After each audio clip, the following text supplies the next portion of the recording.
अच्छा, हाँ जी, क्या कहना प्रॉफिट जॉनी चाहेंगे? सिंस का खलीफा कौन है भाई?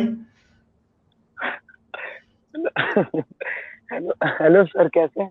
हाँ जी, सर तो भाई बिल्कुल मैं ठीक। आपको पूरा आपसे पूछ रहा हूँ कि प्रॉफिट जॉनी सिंस का खलीफा कौन है भाई? सर मुझे यार तो आप तो नाम जॉनी समझ सिंस में हैं नहीं और आ आप रहा। शर्मा रहे हैं, यानी जॉनी सिंस को तो शर्म है, यहाँ से कोई काम ही नहीं है। सर असल में हमारे जो आप ये प्रॉफिट थे देखें, वो आपके जॉनी सिंह खलीफा थे। का नाम देखेंगे यार, एक कार्टमैन ने और उन्होंने कितनों ने लिख दिया इधर है। अच्छा, सर मेरी इधर भी आवाज आ कोई रही है? और भी, ये अब ये मुझे भी कुछ नए पॉर्न स्टार भी हो रहे हैं भाई, मुझे डिस्कवर हैं। अच्छा, हाँ जी, सर आवाज आ रही है क्या? आ रही है जी, हाँ जी, क्या बात करेंगे आप?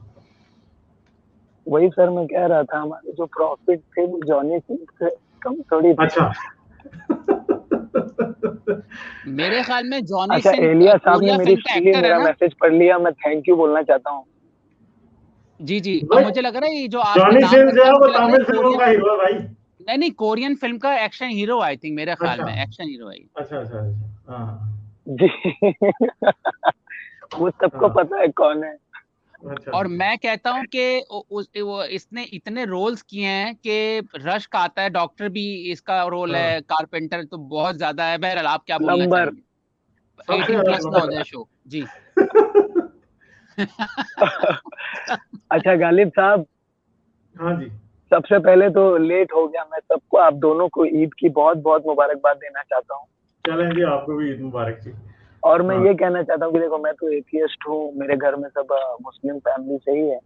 तो मैं आप लोगों से पूछना चाहता हूँ, थोड़ा सीरियस बातें बहुत होती है आप लोग की, थोड़ा मैं फ्री माइंड से थोड़ा पूछ रहा हूँ कि हाँ आप हाँ। लोगों ने सेवैया वगैरह खाई कि नहीं, पार्टी वार्टी किया कि नहीं? नहीं यार, मैंने सेवइयां, वैसे मेरा तो ये है कि मैं बेगम से हलवा बनवाता हूँ बड़ा, क्या के जिस तरह मौलवियों को हलवा पसंद है ना, मुझे भी बड़ा हलवा पसंद है। अब अब कहीं इधर मोमिनों ने क्या देना है, ये गालिब जो है ना, देख लो मौलवी है, इसे हलवा बहुत पसंद है। ठीक है, तो सेवइयां, यार हम जिधर रहते हैं उधर सेवइयां मिलती नहीं है, ये बहुत बड़ा इशू है यार, अच्छा, क्या किया जाए। ये प्रॉब्लम है सबसे बड़ा। तो एलिया साहब एक दो आपने, इंडियन स्टोर्स हैं जहां से मिलती हैं, बट वो भी दूसरे सिटी से जाके लानी पड़ती हैं, अब कौन जाए वहां पे। हाँ, अच्छा। जी एलिया साहब आप बताएं कैसा रहा कोई ईद? सवाल या बात करना चाहेंगे आप? सर मैं एक चीज मैं बोलना चाहूंगा, आप दोनों मेरे इंस्पिरेशन हो, मैं आप लोगों से बहुत कुछ सीख रहा हूँ, मैंने काफी कुछ सुना है। और हम्म मैं अपने फैमिली में एथिस्ट हूँ, बट मैं खुल के मैं बता नहीं सकता, मैं काफी अ, क्या है कि अब ओपनली बात करता हूँ तो बहुत प्रॉब्लम्स क्रिएट हो जाती है। और घर के बगल में ही मस्जिद है, तो दो हम्म दिन पहले भी मैं नमाज वगैरह पढ़ के आया हूँ, क्योंकि अब क्या है, घर वालों की नजर में भी अब रहना है। तो मैं, मेरी एक बार बात हुई थी हारिस सर से, तो उन्होंने भी यही कहा था कि भाई, और शायद इनसे भी बात हुई थी एलिया साहब से, तो इन्होंने कहा था कि बेटा आप फाइनेंशियली स्टेबल हो जाओ, क्योंकि मैं अभी हम्म सिर्फ 20 साल गई हूँ, तो हम्म आगे के लिए शायद बेटर होगा। तो हम्म। मुझे मतलब एक होता है ना सर कि मन में क्यूरियोसिटी होती है कि औरों से बात करें, शेयर करें, तो मुझे अपने ख्याल बाकियों से शेयर करना ठीक रहेगा या नहीं? आप अगर कुछ बताएं इस पे। एलिया साहब, जी, आप बोलेंगे वाले भाई, मैं बोलूं? आप जी, बोले साहब। आपने भाई, मैं जी जी, आपने जो है मुझे मैसेंजर पे मैसेज भी करते रहते हैं। आप क्वाइट यंग हैं, और एक यंग इंसान में ना पैशन भी बहुत होता है और एनर्जी भी बहुत होती है एज कम्पेयर टू जब आप एज बड़ी होती जाती है।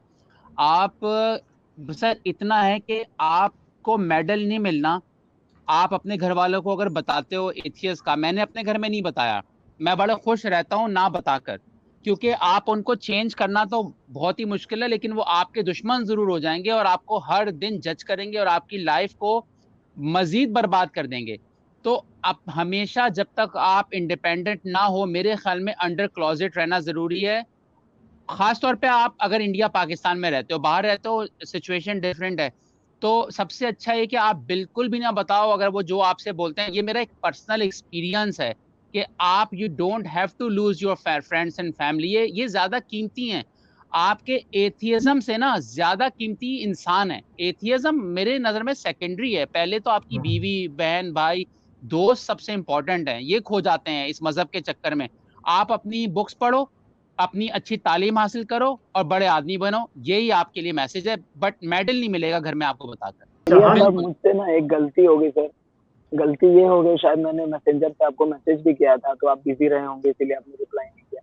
तो मैं बता दे रहा हूँ कि मैंने क्या किया, एक बार मैंने आपका एक स्ट्रीम था वो तारिक जमील के ऊपर जो आपने बनाया था ना, जो उन्होंने जो अपना शोरूम शायद ओपन किया। हाँ, अच्छा, वो शोरूम का आपने बताया। तारिक जमील भाई मेरे बड़े सगे भाई हैं। उनका जो वो बुर्का बेच रहे हैं वो 32,000 रुपए का है उनकी वेबसाइट पर। तो एक बंदा गालिब भाई जो सादगी का बताता रहा, मंजन बेचता रहा बंदा, आप देखें कितना महंगा बुर्का बेच रहा है। 30,000 तो सैलरी नहीं होती लोगों की वहां पर। तो ये सारे जो मुल्ला हैं ये सारे अपनी जिंदगी याशी से गुजारते हैं। आपको वो हदीस सुनाएंगे जिसमें हजरत फातिमा के घर में एक कटोरा था, अपने घर में इनकी पराठो खड़ी होगी। तो ये एक बहुत बड़ा मसला है जो मुसलमान समझे। जी भाई। अब कल मैं सुन रहा था उसका ना, एक दिन जियो के साथ वो नासिर मदनी का इंटरव्यू उसने किया, वो इंटरव्यू जरूर सुने। उस इंटरव्यू में वो कहता है कि मेरे पास पहले जो है कोरे होती थी, कोरे आपको पता है हुमन भाई यस यस, कैसी गाड़ी है, पाकिस्तान में गाड़ी। कोरी को साबुनदानी कहते हैं ना पाकिस्तान में। कहता है मेरे पास पहले साबुनदानी होती थी, तो अब मेरे पास फॉर्च्यूनर है, ठीक है। तो वो कहता है, उससे पूछता है कि आप इतना ये दिखावा क्यों करते हैं, आप कपड़े भी बड़े जबरदस्त कढ़ाई वाले कुर्ते पहनते हैं, गाड़ी भी आपने बड़ी अच्छी रखी है। वो कहता है कि रसूल अल्लाह के पास मदीने में सबसे अच्छा ऊंट होता था, ठीक है। तो ये तो कोई बात ही नहीं है कि जी जो है ना, आप सबसे महंगा ऊंट रसूल अल्लाह के पास होता था। तो ये तो कोई बात ही नहीं है कि एक आदमी रसूल के पास गया, आके बैठा, तो जी वो बड़ा ही गंदा सा लग रहा था, तो लोगों ने उसको रसूल को बताया कि ये तो बड़ा अमीर है। तो रसूल ने उसे कहा कि भाई तू क्यों नाशुक्री कर रहा है, कि जो तेरे पास पैसा है तू वो पहनता क्यों नहीं है, तो दिखाता क्यों नहीं है लोगों को। तो वो ये भी बातें रसूल अल्लाह की वो बता रहा था, तो वो बड़ी मतलब सही है। हाँ बिल्कुल।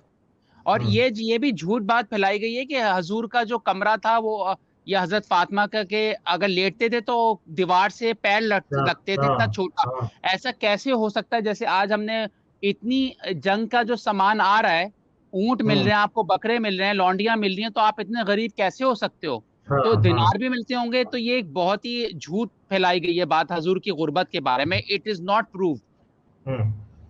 जी भाई, और कुछ कहना चाहेंगे प्रॉफिट जॉनी सिंह साहब? जी जी, नेक्स्ट कॉल हाँ लेते हैं सर। जी। आप एक्चुअली मैं कंप्लीट नहीं कर पाया था, मैं ये कह रहा जी था कि बिल्कुल। वो तारिक जमील वाला जो आपका वीडियो था ना, तो मेरे एक हाफिज दोस्त थे, तो वो मतलब तरावी वगैरह पढ़ाते हैं बगल में, तो मैंने उनको एक दिन दिखा दिया आपका वीडियो। तो आपका वीडियो आधा ही था, शायद 5 मिनट का था, 2.5 मिनट कंप्लीट भी नहीं, उन्होंने वीडियो बंद करवा दिया। और उस दिन से वो मुझसे नाराज हो गए, बोले आप किन मुरीदों की बात सुन रहे हो और मुझे आवाज भी ब्रेक हो सुना रही है रहे आपकी, तो। जरा तेज बोलें। नहीं मेरे ख्याल है आपकी तरफ इशू है गुलजार भाई, आवाज उनकी बिल्कुल ठीक आ रही है। जी, आवाज आ रही है अच्छा, अभी? ओके ओके हाँ ठीक आ रही है, ठीक ओके। आ रही है। हाँ जी करें बोलें। बात। तो मैं ये कह रहा था कि मैंने वो वीडियो आपका मैंने अपने हाफिज दोस्त को दिखाया, जो तरावी पढ़ा रहे थे कुछ दिन पहले। तो वो आधा वीडियो भी कंप्लीट नहीं हुआ, बट वो भड़क गया उस दिन से, मुझसे नाराज हो गए। वो जो तारिक जमील वाली वीडियो थी ना आपकी, तो वो अभी वो मुझसे बहुत नाराज हो गए, बोल रहे हैं कि, और मैंने उनको कहा कि यार देखो आप इससे एग्री मत करो, बट जो ये बात कर रहे हैं काफी रियलिटी, और मेरे अच्छे दोस्त थे, बट पता नहीं उस दिन से नाराज हो गए। और मतलब बस यही बात है सर। चलो लेट्स होप के वो ठीक हो जाए।